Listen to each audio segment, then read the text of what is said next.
Segundo pesquisas no Brasil, poucas pessoas gastam tempo com livros. O índice de leitura é baixo, menos de 2 livros por habitante no período de um ano. Na França, a média é de 7 livros, nos Estados Unidos, 5. Hoje, no programa Cidadania em Pauta, vamos discutir a importância da leitura. Aqui no estúdio da TV Câmara, estamos recebendo o professor de literatura, Mário César Rodrigues. Bom, Mário, obrigada pela sua presença. Não tem porquê. Aqui em Araçatuba existe algum trabalho social que envolva o incentivo à leitura? Sim, principalmente a Biblioteca Municipal Rubens do Amaral, que existe há décadas e sempre ofereceu bons livros, boas coleções, esteve sempre à disposição da população aracatubense, inclusive para mim, que nasci aqui, fiz todo o meu ensino fundamental e médio aqui em Araçatuba e sempre recorri a essa biblioteca. Mais recentemente, a Academia Aracatubense de Letras tem um clube de leitura, o Clube de Leitura Maurício do Vale, que se reúne mensalmente, que põe em pauta vários livros, poemas, contos, e discutem, analisam esteticamente o conteúdo, a finalidade, os objetivos da literatura, os bons motivos da leitura, o porquê ler.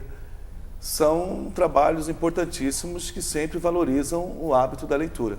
Tem muita gente que se interessa por essas reuniões? Infelizmente, não são muitas pessoas, considerando a população em geral. Mas considerando também que a leitura não é algo fácil e também não tão importante no mundo moderno, no cotidiano moderno, são bastantes pessoas. Sempre há um otimismo grande porque o grupo, apesar de pequeno, ele sempre cresce. Sempre há mais pessoas interessadas. Até aqueles que depois de leitores passam a ser escritores. Saem do clube de leitura para o clube de escritores, que é o Experimentânea. Bom, existe esse clube de escritores aqui em Araçatuba? Existe há 7 anos. Estão fazendo agora a 7ª edição do Experimentânea, que é um livro com escritos desses escritores aprendizes, que muitos deles começaram no Clube de Leitura Maurício do Vale. Que tipo de literatura se encontra nesses livros? Normalmente são literaturas narrativas, são literaturas que provocam histórias, provocam experiências, provocam conhecimentos, considerando a ficção ou a realidade, mas considerando vivências alheias que possam nos ajudar em nossa própria vivência, na nossa experiência pessoal. Diante disso, assim, poderíamos dizer que qualquer pessoa pode escrever? Qualquer pessoa pode escrever. Nós tivemos numa época no século XIX em que as pessoas escritoras eram apenas aquelas que nasciam com talento, com o dom, com a vocação, que tinham inspiração para escrever. Os outros, simples mortais, eram esquecidos, jamais se atreveriam a escrever. Hoje, qualquer aluno de qualquer escola aprende tecnicamente a escrever, aprende tecnicamente a usar o texto. Bom, o conceito básico para escrever é ler, né? Exatamente. Porque a leitura, ela leva a uma reconfiguração do cérebro. Nós, quando vamos escrever, nós temos que antes organizar as frases, organizar o texto mentalmente. E para organizá-lo mentalmente, nós temos que ter uns determinados conhecimentos, informações, experiências que possam ser harmonizadas em algumas frases para depois serem levadas ao papel.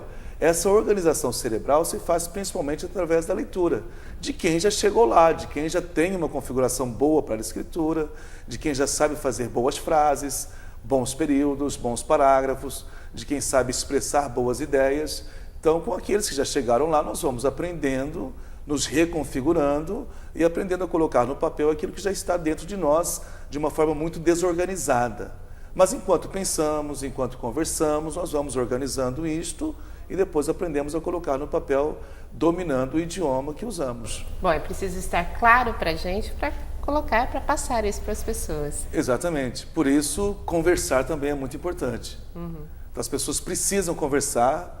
As pessoas dizem até de brincadeira que as mulheres conversam demais, mas acho isso muito útil, porque toda vez que a gente conversa... É uma troca de ideias, né? Exatamente. E também porque quando a gente conversa, nós temos que organizar as ideias antes de falar. A expressão vem depois de uma organização. E de tanto falar, de tanto conversar, de tanto expor, de tanto apresentar ideias, nós vamos aprendendo depois, com o domínio do idioma, a colocar isso no papel de uma forma inteligível, de uma forma compreensível. Bom, partindo disso, as mulheres então têm mais facilidade para escrever? Não digo que agora teriam, porque elas estão chegando ao mundo da literatura bem mais tarde que os homens, historicamente. Mas aposto que em pouco tempo elas vão estar muito mais aptas à literatura do que os homens. A Cora Coralina é um exemplo disso, Exatamente. Né? Por causa de uma grande vivência, de uma grande experiência, bastante original, a partir do lugar onde ela morava. Então ela tinha muito o que dizer. Esse muito o que dizer acaba forçando a expressão. O ter o que expressar acaba exigindo da pessoa uma forma de expressar. E ela acabou arrumando, mesmo com todo o seu analfabetismo, ela foi aprendendo a se alfabetizar, aprendendo a expressar pela necessidade de expressar, porque ela tinha o que dizer. E ter o que dizer depende de uma experiência pessoal rica, valiosa, que interesse aos outros. Ninguém escreveria um livro, ou partimos do princípio de que não se deve escrever um livro, ou nem seria útil escrever um livro, sem ter o que dizer. Nós precisamos escrever aquilo que ainda não foi escrito, aquilo que as pessoas gostariam de saber. Mas cada vivência não é particular? Exatamente. Mas para chegar a essa vivência particular, existe um longo caminho. Nós, antes de chegarmos a uma vivência pessoal, particular, nós primeiro imitamos os outros. As crianças crescem imitando os pais, a mãe, os amigos, os vizinhos, até que um dia elas ganham alguma autonomia, alguma originalidade. Os melhores escritores são aqueles que conseguem ser muito originais, muito pessoais, muito eles próprios. Quando a pessoa consegue um estágio em que ela seja única, que ela tenha um comportamento único, tudo que ela faz também é único. Então, os melhores escritores, os melhores artistas, os melhores tudo, são pessoas que conseguem refletir aquilo que elas têm de próprio, original, pessoal. Sem essa pessoalidade, sem essa originalidade, o que vai sair também não é tão interessante. Muito contrário do que se vive hoje, uma massificação de ideias, não é? Exatamente, por isso que se tem poucos escritores bons no mercado. Porque a maioria das pessoas estão muito mais reproduzindo comportamentos do que buscando comportamentos originais. Então não é à toa que Picasso seja um grande pintor, que o Gabriel Garcia Marques seja um grande escritor, porque eles têm vivências pessoais muito originais. Não é possível que um garotinho queira fazer uma banda de rock e queira cantar como o Renato Russo do Legião Urbana ou compor como o Cazuza, tendo uma vida completamente diferente da que eles tiveram. Eles pagaram muito caro para fazer composições que são cantadas até hoje, que tiveram que ter uma vida muito original. Uma soma de experiência. Exatamente, para fazer músicas também bastante originais. Conhecimento também. Corretamente. Bom, e esse conhecimento, por exemplo, a população tem acesso aos livros? Você falou da biblioteca. Seria o único meio aqui em Araçatuba da criança mais pobre, do adolescente mais pobre conseguir? Consegue. O acesso ao livro não pode ser de maneira alguma uma desculpa. Não pode. O Brasil é o maior comprador de livros do mundo. O governo brasileiro é o maior comprador de livros do mundo. Incoerente. Ninguém compra muitos livros e as pessoas não leem, então? Todas as escolas públicas têm suas bibliotecas riquíssimas. Já recorri a várias delas, mesmo sem ser aluno dessas escolas, me emprestaram livros, utilizei-os, livros muito bons, muito bons. Então, o que está errado, por exemplo? O que precisa ser feito para incentivar a leitura? Seria dentro das escolas, em casa? São vários fatores. Em casa, é muito importante que pais deem exemplos, o que já é difícil. Porque as gerações... existe a cultura de ler, né? Exatamente, porque as gerações anteriores não tinham essa cultura. Nós viemos de um século XX, que era de um século de muita exterioridade, de produzir máquinas, produzir coisas, não produzir o ser humano, mas produzir coisas, objetos, casas, automóveis, produzir a industrialização. Então, esse mundo do século XX não nos deixou como herança bons leitores. Então, os filhos desses pais que foram criados no século XX são filhos que não viram os seus pais lendo em casa. Então, não tiveram bons exemplos de leitura.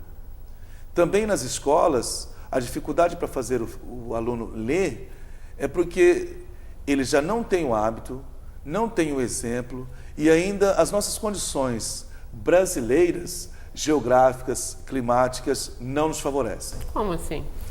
Nós vivemos num país tropical, muito sol o ano inteiro. Nós temos uma vida fora de casa. Diferente de um francês que tem uma vida dentro de casa. Com neve, não dá para sair. Exatamente. Ficar mais recluso, né? Essas pessoas, elas têm muito mais facilidade para o livro do que nós. Uma lareira, neve lá fora, um livrinho vai bem com um pouco de vinho. Mas no Brasil, com futebol, carnaval, piscina, rua, as pessoas querem ruas. Basta você ver o interior de uma casa na Inglaterra, o interior de uma casa no Brasil. O interior de uma casa na Inglaterra, as paredes estão cheias de quadros, figuras, gravuras, porque a casa de um inglês é o lugar onde ele mais fica durante o ano. As nossas casas quase não têm quadros nas paredes. As nossas casas quase são vazias, porque a nossa vida é muito mais fora de casa. Mas os livros estão dentro de casa. Escrever e ler são atitudes muito solitárias, são atitudes muito caseiras. E isso não tem muito a ver com as nossas condições tropicais. Diversão não está ligado à leitura. Isso é o que a maioria das pessoas pensam. Até acham assim que ler um livro, sentar sozinho, parece que é um pouco triste, né? Nós temos essa visão, né? E há um mundo dentro dos livros, né? Existe. Porém, vou colocar mais um porém. Além de ser um país tropical, com todas as dificuldades para a leitura e para a escritura, não é fácil escrever um livro no verão, não é fácil ficar sozinho, trancado, escrever um livro com o pessoal gritando lá fora e pulando na piscina, não é fácil. Além de que, criou-se uma ideia, com a boa intenção de levar a leitura, criou-se a ideia de que ler é um prazer, de que ler é uma viagem, de que ler é gostosíssimo. Eu gostaria muito de dizer que ler é um trabalho, que ler não é fácil, que ler não é para qualquer um. É muito mais fácil descarregar 2 caminhões de tijolos do que ler Sagarana do Guimarães Rosa. Qual o nome? Guimarães Rosa, Sagarana, O Grande Sertão Veredas. Sim. Para ler um livro desse, a pessoa não vai ler em menos de um mês e vai ficar bem mais cansada do que descarregar 2 caminhões de tijolos. Mas esses livros são necessários? Eu queria que você me respondesse depois do intervalo. A gente volta já já.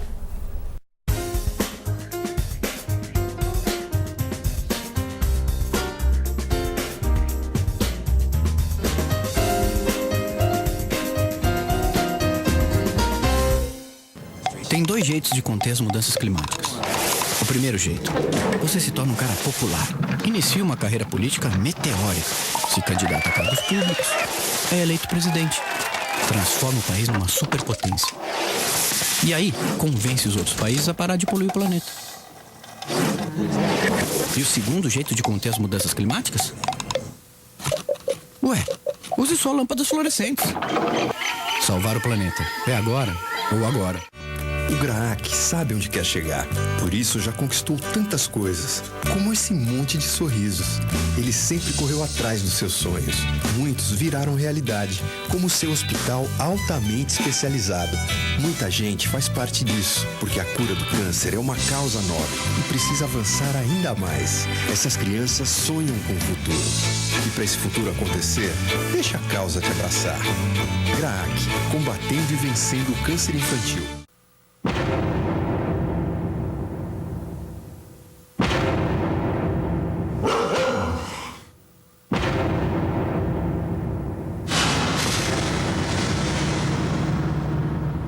Fraternidade e segurança pública.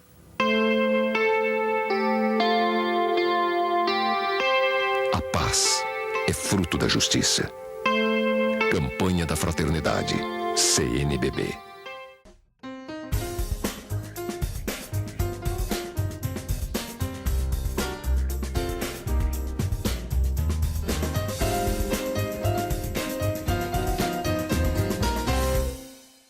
Hoje no programa Cidadania em Pauta estamos recebendo a visita do professor de literatura Mário César Rodrigues. E o assunto aqui é literatura. Bom, e a importância da leitura, lógico. Eu queria saber, nós falamos no bloco anterior, sobre esses autores, esses livros que, diria assim, não são acessíveis ou fáceis de entender, são difíceis, né? São necessários? A pessoa precisa ler esse tipo de livro? A literatura brasileira, alguns livros que são passados na escola até para os alunos lerem. Então, são necessários, mas não são, às vezes, o bom momento para que um aluno leia determinados livros. Cada leitura tem o seu momento, o seu melhor momento, a sua melhor época para cada determinado aluno. Então, ler, como eu citei, Guimarães Rosa, Grande Sertão Veredas, Sagarana, não é para um aluno de 8ª série ou de 8º ano. Não, não é. Isso acontece na realidade? Acontece. Às vezes há esse erro de passarmos alguns livros muito complicados, de uma leitura muito difícil, para alunos que ainda não têm uma vivência suficiente para compreendê-los. O professor, então, teria que ter essa sensibilidade. Por exemplo, passar um livro que aquele aluno está precisando, isso acontece, de fato? Acontece, mas devo defender os professores que a culpa maior não é dos professores. Não? Não, porque os professores do ensino fundamental e do ensino médio, nós vivemos em função dos vestibulares. O vestibular pede este livro lá na prova. Sim. Eu tenho, então, a obrigação de passar para o meu aluno, mesmo eu achando que não seria um bom momento. Mas tenho que passar porque eu tenho que obedecer às regras do vestibular, porque eu tenho que dar condições, instrumentação, recursos para que meu aluno tenha condições de enfrentar uma prova de exames vestibulares. E então, por que eu não tenho esses como fugir livros disso. são os escolhidos pelos vestibulares? Porque são os melhores autores brasileiros. São os melhores. Mas os vestibulares não consideram as diferenças de um aluno para outro. Não consideram, por exemplo, que nem todos os alunos querem prestar os melhores vestibulares do país. Aliás, nem consideram que nem todos os alunos vão prestar vestibular para entrar numa faculdade. Eles acham que todos os alunos que estão no ensino médio vão disputar a FUVEST, a USP, a Unicamp, e isso é uma irrealidade. Menos de 8% deles vão enfrentar esses vestibulares. A maioria não está apta a isso, nem quer isso, nem tem isso como objetivo. Eles querem trabalhar, sobreviver. Até porque não tem outra expectativa também, né? Isso, eles não têm uma outra expectativa. A expectativa deles é menor do que aquele que já tem uma condição social e econômica privilegiada. Quem tem casa, comida, papai, mamãe, dinheiro para pagar a república lá fora, essa pessoa tem a perspectiva de fazer uma universidade boa e por isso ela vai se preparar com os melhores professores e os melhores livros. Mas aqueles que já sabem que não vão fazer uma universidade, que não podem pagar uma faculdade particular e nem está preparado para adentrar numa universidade pública, esse aluno quer uma profissão, não quer uma universidade, ele quer uma profissão. E para uma profissão não é necessário que ele leia Guimarães Rosa, não é por enquanto. Ele vai precisar de uma vivência melhor para chegar nesse nível. Essas propagandas, portanto, que dizem que o aluno vai ler um livro porque é prazeroso, eu acho que mais atrapalha do que ajuda a leitura. Porque, na verdade, ele vai pegar o livro e não vai sentir prazer nenhum. E vai se decepcionar com a leitura. Ele devia, acho que a mídia, a publicação, as editoras, o governo, devia dar uma outra ideia de leitura. A leitura é um trabalho difícil, árduo e necessário. Só lendo é que nós vamos aprender com os erros dos outros. Na vida a gente aprende ou com os nossos erros ou com os erros dos outros. Lendo nós temos vivências, experiências, conhecimentos, nós temos uma porção de experiências que vão nos ajudar parcialmente e às vezes completamente. O que seria da minha vida sem conhecer a vida dos outros? O meu mundo seria mínimo. Eu teria que viajar o mundo inteiro para conhecer a França? Não. Através da literatura eu conheço a França. Os costumes. Sei até, inclusive, que lá em Paris tem mais livrarias do que no Brasil todo. Mas isso também não significa que lá há mais leitores ou melhores leitores do que no Brasil. Também não significa isso. Ou também pessoas não. mais aptas ou mais inteligentes? Exatamente, também não. Porque apesar de a França ter 3.000 livrarias em Paris e nós termos 3.000 livrarias no Brasil todo, quem mais vende livro na França é o Paulo Coelho, que é um autor brasileiro. Isso é e muito que bom. nem é um dos melhores autores brasileiros. Com certeza. Então isso não quer dizer que a quantidade de leitores na França torna os melhores leitores do que nós. De maneira alguma. Você conversa isso com seus alunos? Converso. E qual? Converso e sempre o meu objetivo é fazê-los entender que você vai ler um livro e não é para gostar do livro. Você vai ler o livro porque é um trabalho e isso vai ser muito útil na sua vida. É tão útil quanto qualquer outro esforço que você vai fazer. É um esforço, é um trabalho, é um investimento. O valor do livro, o prazer do livro, não é no momento em que você lê o livro. Às vezes eu mesmo leio um livro que eu sei que é bom e na hora não me dá prazer de ler. Mas eu sei que eu terei o prazer dele quando daqui a 5 ou 10 ou 20 anos eu precisar de uma resposta para um problema que vai me aparecer e essa resposta me aparecer subitamente, porque um dia eu li Ulisses, do James Joyce, que é um livro de 760 páginas, que tem uma variação de 12 idiomas, dificílimo de ler, mas um dia ele me traz respostas e eu sei dizer para o meu filho alguma coisa muito importante, que satisfaz, que convence, e eu sei, porque há muito tempo, eu li um livro que na época não me deu prazer, mas hoje eu tenho um imenso prazer de ter a resposta para o meu filho e fazê-lo feliz e satisfeito com a resposta. O valor do livro não é na hora que você lê, e nem deve ser. É um acúmulo de conhecimentos que vai se juntar à sua experiência pessoal, que vai te dar recursos para enfrentar os problemas cotidianos. Nós temos que ter recursos, saber como se age, como você vai resolver problemas que vão surgir no seu dia a dia, sem ter conhecimentos do que acontece na França, na Inglaterra, nos Estados Unidos, na Alemanha, sem ter ido a esses países. Nós temos que saber. Ou o nosso cotidiano será muito pobre, e nós ficaremos no porquê sim, porquê não, porque Deus quis. Respostas muito vagas. Existe uma maneira correta de ler? No aspecto de ler o livro, existe uma outra dificuldade também que eu vou acrescentar no trabalho árduo da leitura. Ler, além de ser compreensivelmente difícil, ergometricamente, ler, postura, ergometricamente, também é complicado. Pega-se um livro para ler, assim, daqui a pouco cansa o braço. Esse é o meu maior problema. Aí ele coloca o livro assim, cansa esse braço. Troca de braço, cansa também. Aí deita no sofá e coloca lá o pescoço no braço do sofá e começa a ler assim. Daqui a pouco o livro cai e cansa. A vontade de ler continua, mas o corpo não... Vai para a cama. Aí na cama deita-se de lado, coloca o livro aqui, apoia um braço aqui e fica lendo aqui. Daqui a pouco dói o pescoço e o braço, vira de lado. Aí vai para esse outro lado aqui. Aí dói aqui. Daqui a pouco ele desiste, senta, lê e cansa-se novamente. Isso é uma realidade. Quando começa a ficar acomodado, dá um sono. Ler é muito difícil, ergometricamente, intelectualmente. É muito difícil. Só que o retorno que a literatura e a leitura nos traz é impagável. Ler rápido, ler devagar, entender, voltar, isso é importante?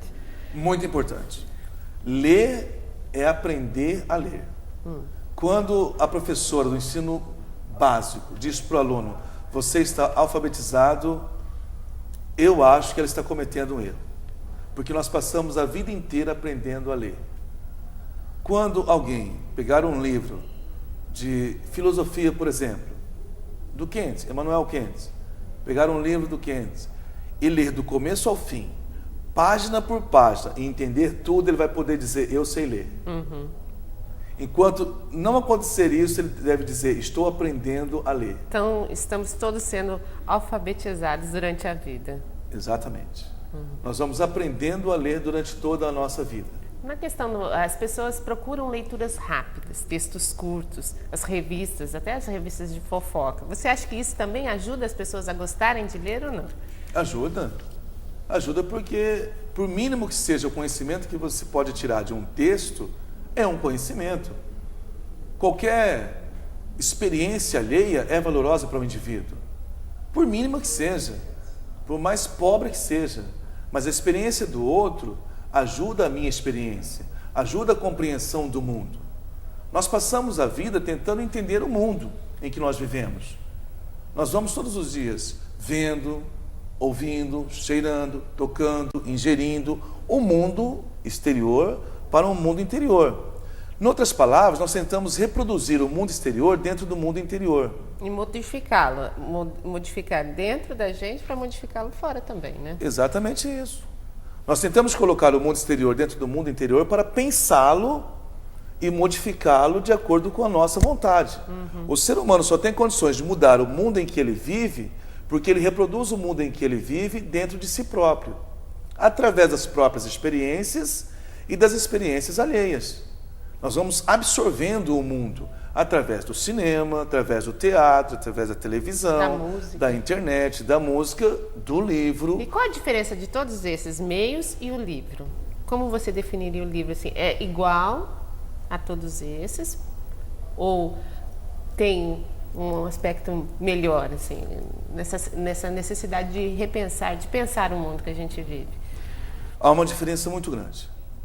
O que responderia uma outra pergunta: por que na escola existe a disciplina de literatura e não tem a disciplina de cinema, de teatro, de dança, de música? Por que não existe? Porque todo mundo pensa com um idioma. Aliás, essa é uma frase bastante comum dos professores de inglês. Eles dizem o seguinte: você vai começar a aprender a falar inglês quando você começar a pensar em inglês. Nós também, para poder pensar, nós temos que ter um idioma. Então, nós pensamos em português. Quanto melhor nós conhecermos a língua com a qual nós lidamos, melhor nós pensamos.